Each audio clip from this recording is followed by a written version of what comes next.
Gimana Kak Abdul? Roma 125 mereka menggantikan kemuliaan Allah dengan berhala. Nah, kami sering lihat wajahmu menghadap langit, kami palingkan wajahmu menghadap Masjidil Haram. Cocok sekali. Ya terserah lo, yang pasti Tuhan gua gak suruh sembah Ka'bah. Allah itu adalah benda yang kemudian dituhankan. Nah, kami memalingkan wajah ke Mekah itu, ke arah Baitullah. Bukan kemudian kami menyembah Baitullah, bukan. Tidak ada keturunan daripada Abraham yang menyembah Bait Allah, tidak ada. Nah, sekarang kalian memalingkan wajah, memalingkan iman kalian dari menyembah Allah, Tuhannya Bani Israel, menuju kepada menyembah manusia bernama Yesus. Jadi yang benar itu adalah kalian. Kalian memalingkan wajah kalian menuju kepada berhala. Siapa itu? Yesus. Yesus itu adalah makhluk. Yesus itu benda. Dia benda mati, benda hidup yang mati. Ngerti? Jadi yang memberhalakan manusia ya kalian. Memberhalakan Yesus artinya menuhankan Yesus. Kami tidak menuhankan Bait Allah. Itu yang perlu kamu pahami. Iya, lalu apa yang kamu sujud itu? Azo, dari Indonesia kamu sujud kemana? Ke tembok atau benda yang di Arab? Itu aja kamu jelaskan.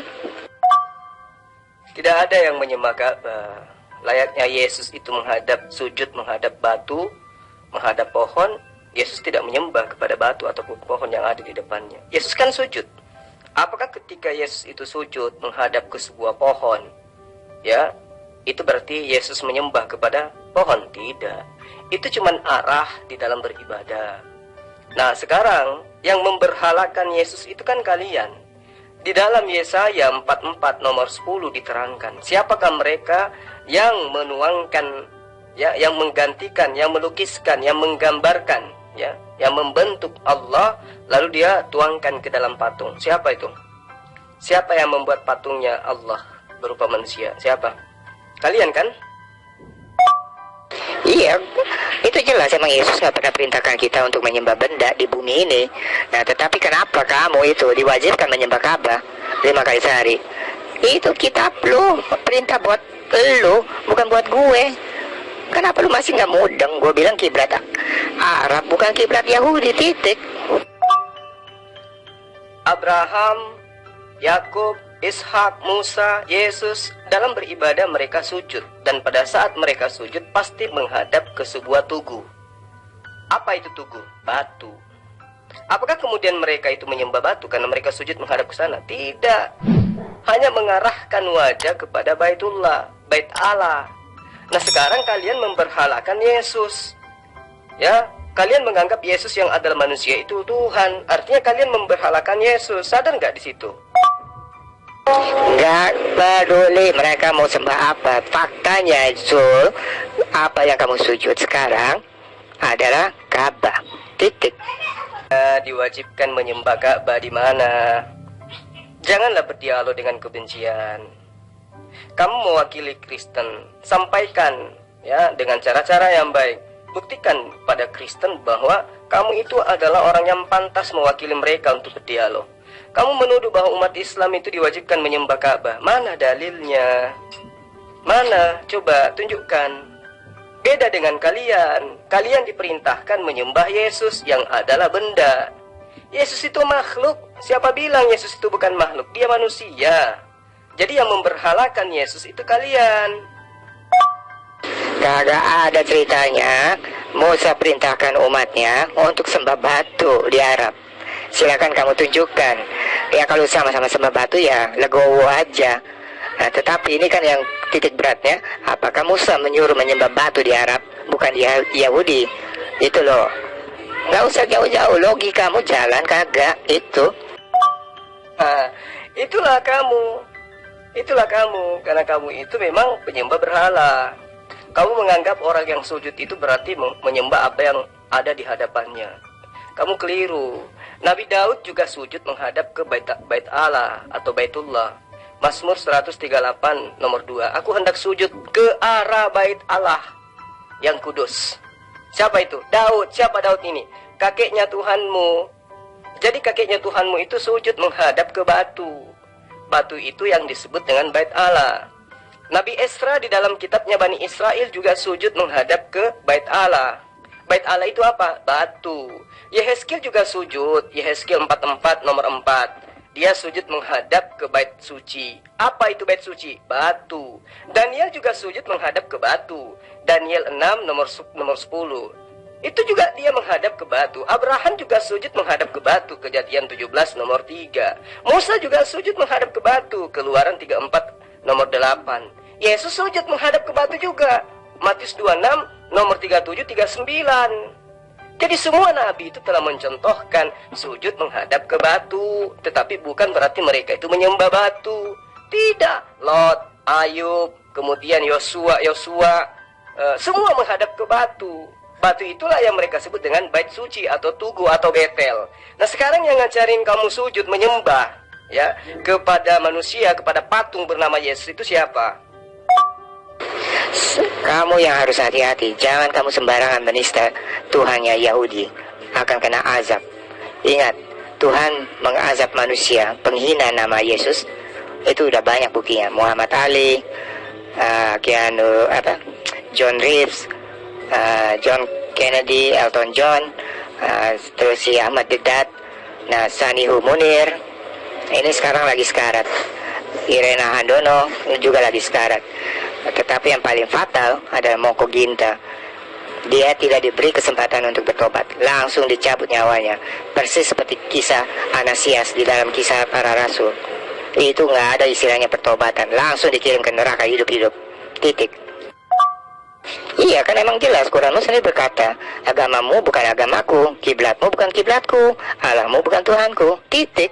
Loh, kalau yang pura-pura bego zaman sekarang. Jangan lupa subscribe Peci Putih Yang perlu Channel. kamu pahami itu, ajaran para nabi di sini adalah memerintahkan sujud dalam beribadah.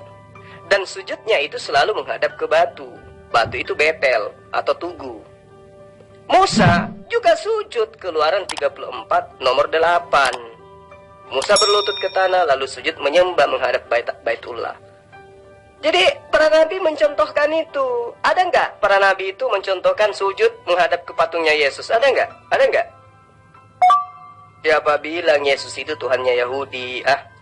Kamu ini terlalu banyak mimpi. Kenapa sih kamu itu nggak bisa cerdas-cerdas, Agus? Yesus itu menyembah Allah. Allah yang maha suci lagi maha tinggi. Kristen menyembah manusia bernama Yesus. Artinya kalian memberhalakan Yesus. Yesus itu punya Tuhan sendiri. Kenapa justru kalian menyembah Yesus itu? Siapa yang ngajarin? Ajaran para nabi tidak menyuruh menyembah Ka'bah. Lo mau cari dalam Alkitab Perjanjian Lama, nggak ada tuh perintahnya. Ya, dari Yusuf sampai kepada Malaikat untuk menyembah Ka'bah, bukan batu ya. Saya bilang Ka'bah di Arab. Orang jelas. Itu kan Matius sudah berkata bahwa anak yang kau kandung akan menjadi juru selamat manusia. Udah, ya lu nggak mau selamat ya udah tolak aja Yesus. Bukan pikiran gua kok, bukan urusan gua. Tapi lu nanti yang akan tanggung jawab. Lu mau percaya atau enggak urusan lu. Titik. Hai, kamu itu lucu. Siapa yang katakan Tuhan kita sama? Tuhanmu kan manusia, sementara saya Tuhanku adalah Tuhannya para nabi. Ayo, para nabi, Musa, Abraham, Daud, Salomo, semua mereka sujud dalam beribadah. Dan mereka sujud kepada siapa? Kepada Betel, menghadap ke Betel. Apa itu Betel? Bet atau Bait El itu adalah Elohim. Berarti menghadap ke Bait Allah atau Baitullah, menghadap ke Ka'bah. Kamu harus tahu, tahun 1912 kitabmu itu ribuan kata di dalamnya terdapat kata Ka'bah, sujud menghadap Ka'bah, sujud menghadap Ka'bah. Baru-baru ini baru diganti bait suci. Ngerti? Di kitabmu itu terjemahan 1912 itu kamu coba lihat, 1974 juga demikian. Masih menuliskan Ka'bah. Yesus sujud menghadap ke Ka'bah. Coba. Itu yang perlu kamu pahami. Jadi sujud itu memang selalu ada patokan tubuhnya. Tugu itulah yang disebut dengan Betel, Bait El, atau Bait Elohim, atau Baitullah. Ngerti? Gimana mau ngerti? Kamu penyembah pagan. Yesus juru selamat manusia. tapi ternyata dia juga diselamatkan. Hai, sadarlah. Yesus yang mengatakan Yesus juru selamat manusia itu siapa? Yesus mana ada ucapannya begitu? Akulah juru selamat manusia. Mana ada ucapan Yesus kayak begitu? Dia hanya juru selamat bagi Bani Israel. Itu pun yang percaya kepada dirinya sebagai nabi. Lah kalian Kristen ini dari mana asalnya? Kok tiba-tiba menuhankan Yesus? Yesus sendiri tidak pernah mengajarkan dirinya untuk dituhankan. Yang mencontohkan menuhankan Yesus itu hanya iblis. Baca Markus 5 itu dalilnya. Nomor 5, nomor 2 sampai nomor 5 itu. Iblis yang mencontohkan, yang mempraktekkan menyembah kepada Yesus. Belajar lagi.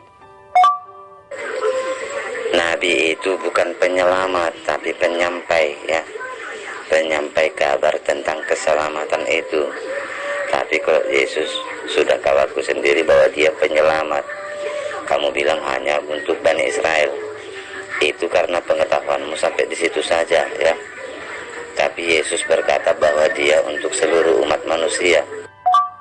Di mana Yesus katakan bahwa dia untuk seluruh manusia? Di mana? Saudara melampaui kapasitas Yesus. Harusnya Anda yang disembah oleh Kristen, bukan Yesus, karena Anda lebih hebat dari Yesus. Coba tunjukkan dalilnya. Di mana dia katakan bahwa aku untuk seluruh manusia?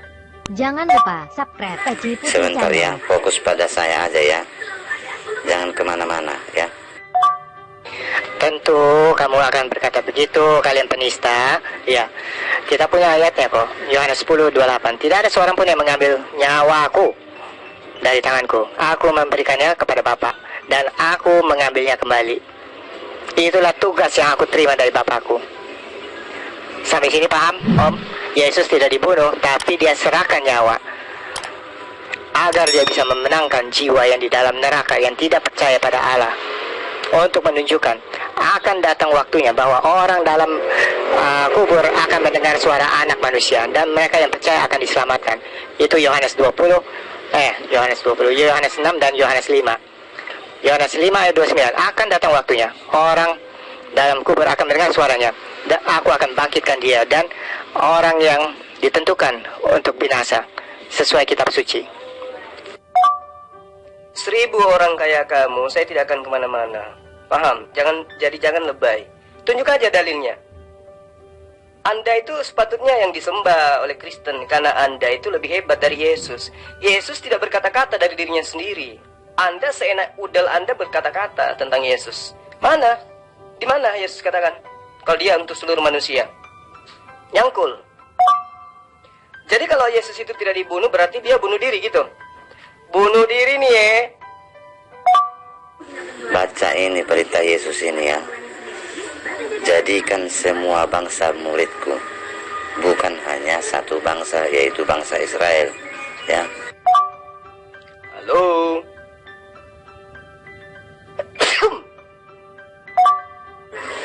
Kau paham tidak artinya semua bangsa? Ya, bukan satu bangsa. Kamu coba pelajari itu dalilnya baik-baik tuh. Jadikan seluruh bangsa muridku. Bangsa muridnya itu bangsa apa aja? Coba sebutkan dulu. Bangsa murid Yesus itu bangsa apa aja? Silakan. Yang ditanya di situ adalah semua bangsa muridku. Emang muridnya Yesus itu bangsa apa aja? Coba kamu sebutkan. Ada nggak murid Yesus itu dari bangsa Indonesia? Silakan.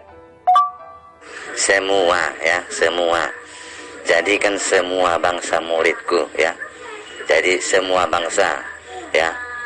Tuhan Yesus merindukan semua bangsa itu menjadi muridnya untuk mengikut dia ya. Bukan satu bangsa saja, atau tidak disebutkan beberapa bangsa yang spesifik, tetapi semua bangsa yang ada di bumi ini. Mana ada dalilnya dikatakan begitu? Jadikan semua bangsa menjadi muridku. Kamu salah. Aduh, tuyul. Makanya saya katakan kamu itu harusnya yang disembah oleh Kristen, karena kamu itu mulutmu lebih hebat dari mulut Yesus. Yesus tidak berkata-kata dari dirinya sendiri. Lah kamu hebat. Yesus kalau dipaksakan dalil sisipan itu menjadi sabdanya Yesus, dia katakan apa? Jadikanlah seluruh bangsa muridku. Seluruh bangsa muridnya. Memang bangsa muridnya itu bangsa apa aja? Ayo. Kamu itu, dia tidak mengatakan jadikanlah semua bangsa menjadi muridku, tapi dia katakan jadikanlah semua bangsa muridku. Apa bangsa muridnya pada saat itu? Ada berapa bangsa muridnya Yesus pada saat itu? Nipu lagi kamu ini, nang. Nggak ada bagaimana. Ini kan sudah kupapar di depan matamu. Dalilnya itu kayak mana itu? Coba kamu pelajari itu, pelototin itu dalil kitabmu. Yesus dipaksakan untuk seluruh umat manusia dengan dalil sisipan. Karena itu, jadikanlah semua bangsa muridku. Ayo, emang bangsa muridnya Yesus itu apa aja? Bangsa apa aja? Coba kamu sebutkan. Ayo, sebutkan dulu.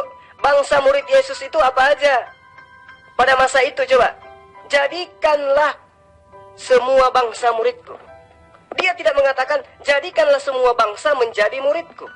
Tapi dia katakan, jadikanlah semua bangsa muridku. Kenapa? Karena bagian daripada bangsa muridnya Yesus itu, hanya 12 orang yang mengimani dia. Hanya 12 orang menjadi murid dia. Selebihnya ingkar terhadap kenabiannya dia. Jadi bukan berarti kamu yang orang-orang entah dari mana mau dijadikan sebagai murid. Toh katanya sekarang kamu nggak jadi murid Yesus. Kamu jadi apa? Pentuhan Yesus. Jadi kamu pelajari kitabmu sendiri baik-baik. Karena itu pergilah, jadikanlah semua bangsa muridku. Nah, dia tidak mengatakan, jadikanlah semua bangsa menjadi muridku. Beda. Kalau dia katakan, jadikanlah semua bangsa menjadi muridku, dengan dengan analisa itu, boleh kamu mengatakan bahwa Yesus itu untuk semua manusia. Tapi kan dia tidak mengatakan itu. Dia katakan, jadikanlah semua bangsa muridku. Maksudnya, Yesus memberitakan kepada ke-12 muridnya agar ke-12 muridnya menjadikan semua Bani Israel menjadi muridnya. Bukan semua bangsa menjadi muridnya. Aduh, kamu ini udah tua tapi pura-pura blow on. Jangan lupa subscribe. Kan sudah jelas di sini, pergilah. Jadikan semua bangsa muridku. Kok gimana lagi? Kamu bisa baca nggak? Kamu yang harus belajar ya. Kamu yang harus pelototi. Kata Yesus, karena itu pergilah. Jadikan semua bangsa muridku. Semua. Ya. Itulah penyakitnya umat Islam. Ya. Kalau dikasih dalil Alkitab, katanya itu ayat sisipan. Ayat tambahan. Ayat palsu. Ya. Mereka guling-guling. Ya.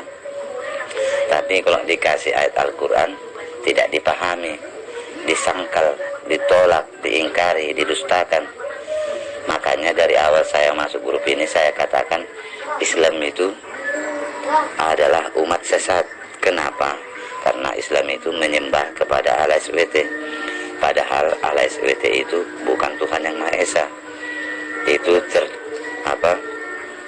tersirat dari ucapannya si Allah SWT itu sendiri, di mana Allah SWT berkata, sesungguhnya dialah Tuhan yang Maha Esa, bukan sesungguhnya akulah Tuhan yang Maha Esa. Artinya Tuhan yang Maha Esa itu bukanlah si Allah SWT yang berkata di dalam ayat Kisah 0 ayat 51 itu. Artinya Allah SWT hanyalah Rasul dan pesuruh Allah. Coba kamu gunakan akal sehatmu. Bangsa dari murid Yesus itu bangsa apa aja? Coba. Ada dari bangsa Indonesia, ada dari bangsa Jepang, ada dari Cina, ada nggak? Tidak ada. Yang ada itu suku bangsa yang hanya ada Bani Israel. Ke-12 suku itu. Kamu jangan berpikir di abad pertama itu sudah ada bangsa-bangsa.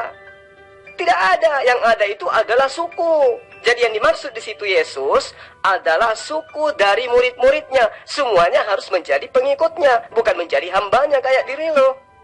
Ngerti enggak? Coba kamu baca original teksnya tuh.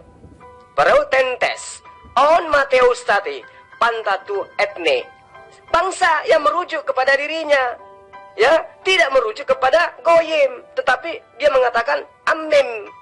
Dalam bahasa Ibrani-nya gitu, amim, bukan goyim.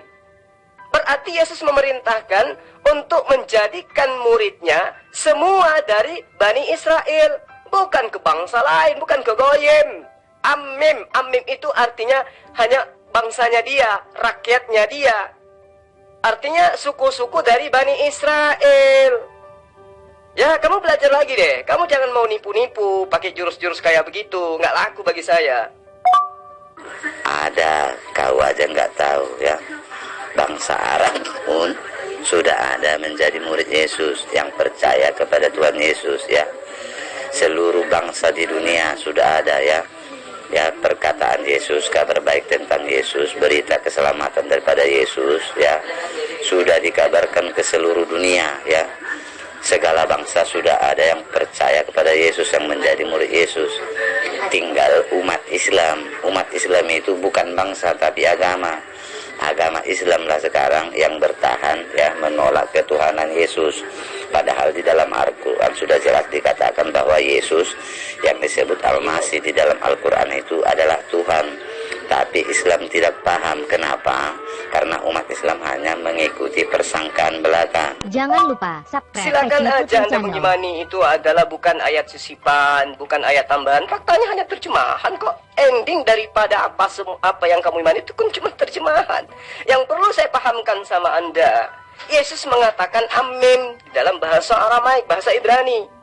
Amin itu merujuk kepada dirinya sendiri. Berarti yang dimaksud di sini adalah Bani Israel, muridnya Bani Israel, pengikutnya. Amin, umatku. Mana umatnya Yesus? Bani Israel kan? Iya, di situ tidak dikatakan goyim. Kalau goyim itu non Israel, berarti Anda masuk kalau goyim. Tapi kan Yesus mengatakan amin. Amin yang dikatakan Yesus di situ. Lagian dalam bahasa Yunani juga dikatakan hal yang sama. Porointentes aun materetotase pantate atne. Artinya atne apa? Bangsa dari muridnya, merujuk kepada dirinya. Panta ta etne. Artinya semua yang ikut di dalam barisan daripada orang Israel. Disebut amin, umatku kata Yesus. Lah kamu itu siapa? Hah? Yang dimaksud di sini adalah bangsa dari muridnya. Memang bangsa murid Yesus pada saat itu ada dari bangsa Indonesia? Ada nggak? Ah, kamu ini udah tua masih juga blow on. Terjemahan itu sesuai dengan makna dari bahasa aslinya ya. Saya percaya itu karena yang menerjemahkan itu orang-orang yang mengerti bahasa aslinya, orang-orang yang intelektual. Bukan seperti umat Islam tidak percaya kepada terjemahannya ya, tapi percaya kepada tafsirnya. Padahal tafsirnya itu pun terjemahan juga gitu ya. Jadi Islam itu percaya kepada sesuatu yang tidak berdasar ya. Dasar pengikut gereja. Yang dimaksud di situ zaman Yesus abad pertama. Coba kamu dalami lagi kitab kamu tuh. Matius 10 apa kata Yesus di situ? Yesus berpesan kepada ke-12 muridnya agar jangan ke bangsa lain, jangan ke bangsa goyim, tapi datanglah kepada Amim, ke bangsa umatku. Apa umatnya Yesus? Bani Israel. Bani company kayak Anda itu nggak masuk. Jadi Anda harus banyak belajar lagi. Aku diutus hanya kepada domba-domba yang hilang dari Bani Israel. Matius 15 nomor 24. Aku berdoa hanya untuk mereka Bani Israel, bukan untuk dunia. Itu yang perlu kamu paham. Endingnya Yesus minta untuk menjadikan seluruh bangsa muridnya untuk menjadi muridnya. Bukan menjadikan bangsa-bangsa untuk menjadi muridnya, tidak. Tapi yang diperintahkan oleh Yesus di dalam ayat sisipan tersebut adalah, pergilah beritakanlah Injil, jadikanlah semua bangsa muridku, ya. Yang percaya baptis, yang tidak percaya bunuh. Itu di kitabmu. Plototin itu. Ya, belajar lagi. Jangan mau sesat selamanya. Jangan kau berdalih membengkokkan kebenaran. Perkataan Yesus itu adalah firman, kata Tuhan, ya. Sekalipun bumi, ya, langit dan bumi berlalu, tapi perkataan Yesus tetap. Bukan untuk satu zaman, ya. Kata Yesus, pergilah, jadikanlah semua bangsa muridku. Alah, hibur diri. Kamu tuh hibur diri. Coba gunakan akal sehat dulu, Nang. Ketika Yesus menyeru, Shema Israel, Adonai Eloheinu, Adonai Ahad. Seruan Yesus hanya kepada Bani Israel. Coba tunjukkan mana seruan Yesus untuk goyim. Ada nggak? Ada nggak?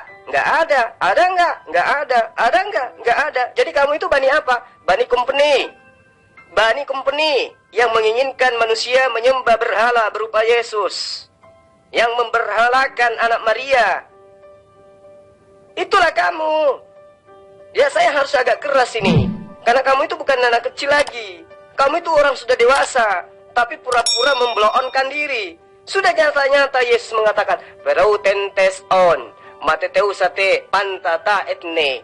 Ya, masih juga dikatakan seluruh bangsa. Nenekmu kiper, dia hanya mengatakan, beritakan Injil. Injil yang mana? Injil yang Yesus ajarkan, bukan Injilnya Paulus, bukan surah-surah Paulus, bukan surah Markus, bukan surah Lukas yang diajarkan, yang diminta oleh Yesus untuk diajarkan. Beritakan Injil. Apa Injil itu? Berita keselamatan yang mengajarkan Bani Israel untuk menerima Yesus sebagai Nabi. Itu yang dimaksud. Bukan memberitakan Yesus itu adalah Tuhan. Aduh, kawan-kawan. Kapan sih kalian itu bisa menggunakan akal sehat? Tapi memang begitu perkataan Yesus ya. Langit dan bumi akan berlalu, tetapi ya, perkataanku tidak akan berlalu, tetap untuk selamanya. Begitu kata Yesus. Bukan untuk satu zaman ya. Hanya saja memang ada perkataan Yesus yang ditujukan kepada satu suku, satu oknum, satu golongan ya. Dan itu akan tetap berlaku hingga hari kedatangannya yang kedua kali, yang kalian sebut kiamat itu ya. Jadi bukan menghibur diri, Bang ya. Al-Quran juga mengakui kok ketuhanan Yesus. Kalau demikian, kenapa kamu rubah-rubah perkataan Yesus? Dia mengatakan dirinya utusan Tuhan. Kenapa saudara rubah menjadi Tuhan itu sendiri? Yesus mengatakan hidup kekal itu adalah mereka mengenal Engkau satu-satunya Allah yang benar. Kenapa kau rubah Yesus juga itu adalah Allah? Sadarnya rupanya saudara ini. Tapi kenapa kayak begitu modelnya? Tuhan itu tidak bisa dilihat. Tapi kenapa kamu merubahnya menjadi Tuhan yang bisa dibunuh? Ayolah kawan, ya sesama putra bangsa, ya anak bangsa. Saya wajib mengingatkan saudara, sadarlah, kasihan anak keturunanmu. Yesus mengajarkan apa, kamu justru mengajarkan dan mengimani apa? Kamu itu kapasitasmu apa? Kenapa lebih hebat dari Yesus? Yesus sendiri mengatakan, aku tidak berkata-kata dari diriku sendiri. Lah kamu kawan, justru mengajarkan sesuatu yang melampaui daripada perkataan Yesus. Harusnya Kristen Tuhankan kamu aja, karena kamu lebih hebat dari Yesus. Yesus mengatakan, aku hanya untuk Bani Israel. Situ mengajarkan untuk seluruh manusia. Keterlaluan sampean, kawan-kawan. Yang mana yang saya rubah, bos? Itu bukan kata Oten, tapi kata Al-Quran ya. Kalau itu kau kira bengkok, kau sangka bengkok, berarti Al-Quran lah yang bengkok ya. Sebab Al-Quran yang menyatakan ya, tiada Tuhan selain Allah dan Al-Masih Putra Maryam. Banyak sekali yang kamu rubah. Konsep ketuhanan yang Yesus ajarkan kepada Bani Israel, kamu rubah. Perkataan Yesus tentang dirinya kepada Bani Israel, kamu rubah. Wilayah ajaran Yesus yang hanya untuk Bani Israel, kamu rubah. Yesus yang adalah utusan Tuhan, kamu rubah. Semua kamu rubah. Coba, mau apa lagi coba kau sudah kayak begitu? Yesus mengajarkan, jadikanlah semua bangsa muridku. Coba, semua bangsa muridku. Apa bangsa muridku? Andai saja kamu hadir pada saat itu di hadapan Yesus, kemudian kamu bagian daripada murid Yesus yang adalah kamu Bani Israel. Misalnya kamu dari suku Benyamin. Kamu ditanya oleh Yesus, wahai Nanang, Nanang Nenggolan, jadikan seluruh bangsa muridku itu menjadi pengikutku. Baptis mereka yang percaya kalau aku ini adalah utusan Tuhan. Hukum bunuh mereka yang tidak percaya. Coba, kira-kira ketika kamu ada pada masa itu dan kamu adalah Bani Israel dari suku Benyamin, mau tidak kamu itu pergi menjadikan orang Yunani sebagai murid Yesus? Tentu tidak, kalau kamu waras. Kenapa? Karena dia berpesan agar jangan ke bangsa lain. Yesus hanya menyeru amim, amim, amim. Amim itu apa maksudnya? Umatku. Dalam bahasa Arab, ummi. Dalam bahasa Ibrani, amim. Itu cara belajarnya. Ya, jadi Yesus menyeru hanya untuk amim umatnya. Ngerti? Nggak ngerti juga? Kurangi makan babi. Tuhan saya, Tuhan yang Maha Esa. Nah, cobalah bagaimana iblis telah mengajarimu menipu dan menjadi bodoh. Kamu ini kebanyakan makan ban dalam mobil, jadinya otakmu itu ngeper. Di mana lagi di Al-Quran dikatakan tidak ada Tuhan selain Allah dan Isa Al-Masih? Aduh, betul-betul sudah nggak ngerti perkataan Yesus. Sekarang mencoba lagi untuk nipu pakai terjemahan Al-Quran. Nanang nenggalon, nanang nenggalon. Nenggolan, sorry. Cobalah ya, kurangi makan babi, biar kamu bisa sehat dalam berpikir. Kalau Tuhanmu Esa, kenapa jadi 3, malah 5, bahkan 6, bahkan 7, bahkan lebih 10? Mau saya hitungkan? Tuhan yang Maha Esa itu adalah Allah dan Al-Masih Putra Maryam. Itu namanya ya, bukan jumlahnya. Tuhan yang Maha Esa itu bukan 5, bukan 7, bukan 9, tapi banyak sekali, tidak terhitung jumlahnya. Pakai kata dan itu berarti 2 objek. Katanya Esa, Esa itu 1. Tuhan kami Esa, Allah dan manusia bernama Yesus. Dasar. Kawan, kurangi makan ban mobil. Ya tanya al-SWT mula sama Al-Quran. Makanya Esa itu bukan satu tunggal atau sebiji tok. Al-SWT mu yang bicara kok nanyanya sama aku. Makanya pemahamanmu yang sesat. Kau bilang Esa itu 1, padahal al-SWT berkata selain Allah dan Al-Masih Putra Maryam pakai dan. Makanya pemahamanmu itu yang kau paksakan, kau sesat. Kesesatanmu itu yang kau paksakan kepada al-SWT-mu.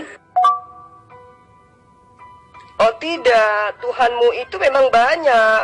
Pribadinya banyak, rohnya juga banyak, wujudnya juga banyak. Itu Tuhan kamu, itu semahan kamu. Terus kenapa kamu katakan Esa kalau Tuhanmu itu lebih dari 1? Itu namanya kamu blow on. Ya, kan kamu yang katakan itu. Mana dalilnya coba? Mana buktinya? Kamu yang menuduh, kamu yang harus membuktikan. Gitu dong. Kamu nuduh Yesus itu adalah Tuhan. Mana buktinya Yesus mengaku dirinya adalah Tuhan? Ayo, paling kau katakan aku dan Bapa adalah 1. Nenekmu kiper. Itu enggak mempan, itu menipu. Pakai kata-kata itu enggak mempan. Karena Yesus itu mengatakan dirinya dan Bapa itu 2. Aku dan Bapa adalah 2. Dalilnya di mana? Yohanes 8, nomor 16, nomor 17, nomor 18. Karena kamu kebanyakan makan ban dalam, jadi otakmu ngeper, nggak bisa paham-paham. Ya iya, makanya Tuhan saya bisa hadir di mana-mana. Bisa hadir di 1 miliar tempat dalam waktu yang bersamaan. Itulah buktinya bahwa dia memang banyak. Bukan seperti Tuhannya negeri Makkah itu, tunggal dan tak bisa kemana-mana. Sehingga kalau mau bertemu umatnya lah yang mendatangi dia ke Mekah. Paham ya? Loh, kok masih nanya lagi? Kan sudah jelas saya buat pernyataan mulai dari atas. Al-Masih Isa Putra Maryam itu adalah Tuhan. Itu menurut ucapannya si al-SWT, ayatnya Qiyas At-Taubah ayat 31. Nah, terima kasih kamu sudah mengakui Tuhanmu banyak. Kristen itu memang ajaran pagan. Dah, selesai. Ya memang banyak. Cuman Tuhanmu aja yang sebiji tok. Itu pun gak bisa berbuat apa-apa. Kenapa dia gak bisa berbuat apa-apa? Orang dia bukan Tuhan yang Maha Esa kok. Kan dia sendiri yang berkata, ya, sesungguhnya dialah Tuhan yang Maha Esa, bukan sesungguhnya akulah Tuhan yang Maha Esa. Makanya dia mendekam di sudut Ka'bah, kotak hitam di Mekah itu. Jadi kalau kau mau bertemu Tuhanmu, ya kau harus ke Mekah, ya, karena dia nggak bisa datang ke tempatmu. Yang mempraktekkan dan yang memberikan contoh menyembah kepada manusia bernama Yesus itu adalah iblis. Ya kan? Itu iblis namanya. Nah, lalu kemudian Kristen mengikuti itu.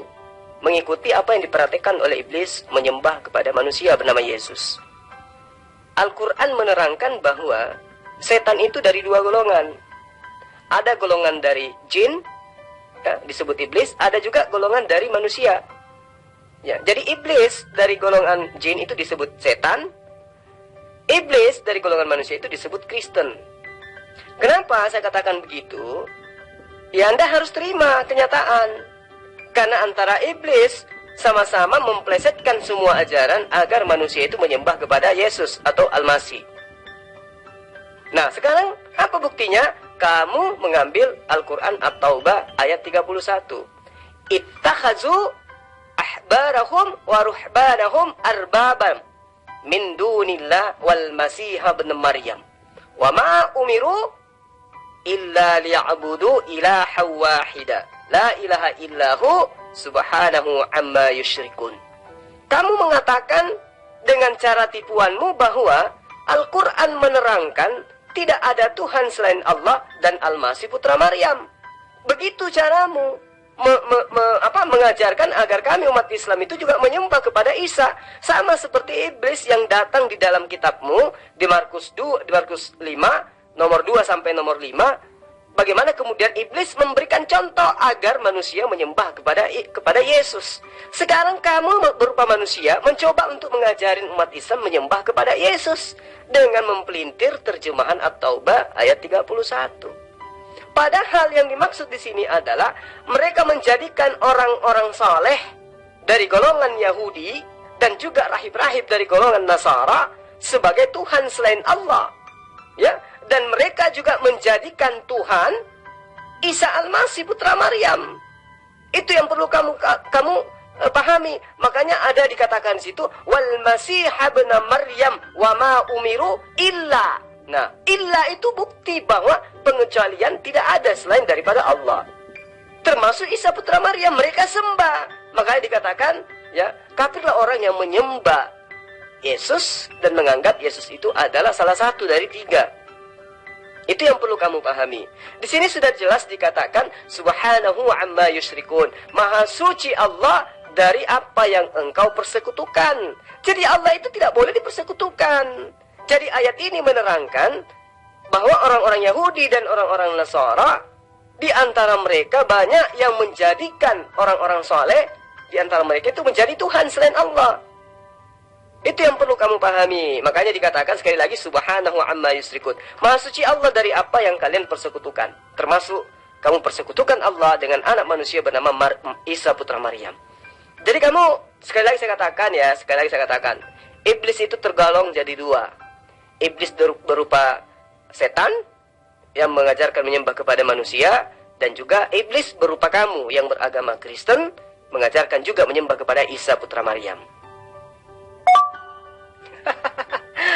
Allahu Akbar. Astaghfirullahaladzim.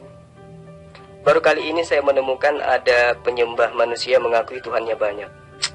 Ya syukur alhamdulillah ya. Artinya ada peningkatan dari debat-debat yang selama ini saya geluti ya, di mana banyak netizen yang mengarahkan jangan kamu berdebat dengan nanang nenggolan karena ilmunya nggak ada. Tapi kalau tidak saya layani nenggolan, saya mau berdebat dengan siapa? Berarti netizen suruh saya pensiun gitu. Karena mau debat dengan siapa lagi coba? Kalau bukan dengan kalian aja yang aktif. Pendeta-pendeta yang lain yang sudah tahu diri itu nggak berani berdebat. Mereka sukanya di gereja. Kalau di gereja kan mereka bisa celoteh. Kalau debat depan umum kayak begini mereka nggak berani. Nah, netizen melarang saya berdebat dengan ninggolan karena ninggolan nggak ada otaknya. Jadi sama halnya saya disuruh pensiun untuk berdebat gitu. Tapi jiwa saya tidak bisa. Saya tetap aja terpanggil untuk menyelamatkan kamu. Kamu ngaku Tuhanmu banyak, lalu kemudian kamu menuduh Tuhan kami itu ngumpet di Ka'bah. Ya, begitulah hebatnya kalau setiap hari Anda itu makan makanan yang diharamkan. Otak Anda nggak berfungsi gitu loh. Ya. Kalau Anda jeli melihat apa yang kemudian tertuang di dalam kitabnya Bani Israel, Anda akan malu mengatakan seperti itu. Kenapa saya katakan malu? Karena Tuhan di dalam kitabnya Bani Israel itu jelas diajarkan bahwa mereka memiliki bait. Mereka memiliki bait, bahkan dikatakan tinggal di dalam bait. Tetapi bukan berarti kami yang agama samawi ini tidak mengimani bahwa Tuhan itu ada di dalam kota, ada di dalam bait. Tidak, bukan seperti itu. Tetapi Allah itu memang memiliki bait. Dalam arti kata Allah memiliki syariat di mana hambanya ketika menyembahnya harus mengarah ke bait. Kamu itu harus banyak belajar. Kenapa saya katakan harus banyak belajar? Karena ada keberanian untuk berdebat. Dibandingkan pendeta yang lain, mereka tidak mau. Kenapa mereka tidak mau? Karena takut kehilangan jemaat. Gitu loh. Nah, Anda kan belum, karena belum merasakan, baru juga pendatang baru Anda ini. Jadi Anda masih merasa pede gitu loh. Di dalam kitabnya Bani Israel, Habakuk 2 nomor 20, di situ jelas dikatakan, tetapi Tuhan ada di dalam bait-Nya yang kudus. Berdiam dirilah di hadapannya, ya segenap bumi. Di situ diterangkan, Tuhan ada di dalam bait. Berarti Tuhan ada di dalam Betel. Lalu kemudian, di dalam Mazmur 11 nomor 4, Allah itu berada di dalam Ka'bahnya. Itu terjemahan tahun 1912. Hagai 2 nomor 15, tetapi sekarang perhatikanlah mulai hari ini dan seterusnya, sebelum satu batu tersusun di atas batu lainnya dalam bait suci Allah. Nah, lalu kemudian mesbah atau bait atau Ka'bah itu semua terbuat dari batu. Ulangan 27 nomor 5, Keluaran 20 nomor 25. Bahkan kalau Anda jeli melihat kitab Anda, Wahyu 16 nomor 7, mesbah atau Ka'bah atau bait itu bisa berkata. Baca Wahyu 16 nomor 7 di kitab Anda. Ya. Jadi Anda itu harus banyak belajar. Jangan permalukan diri Anda.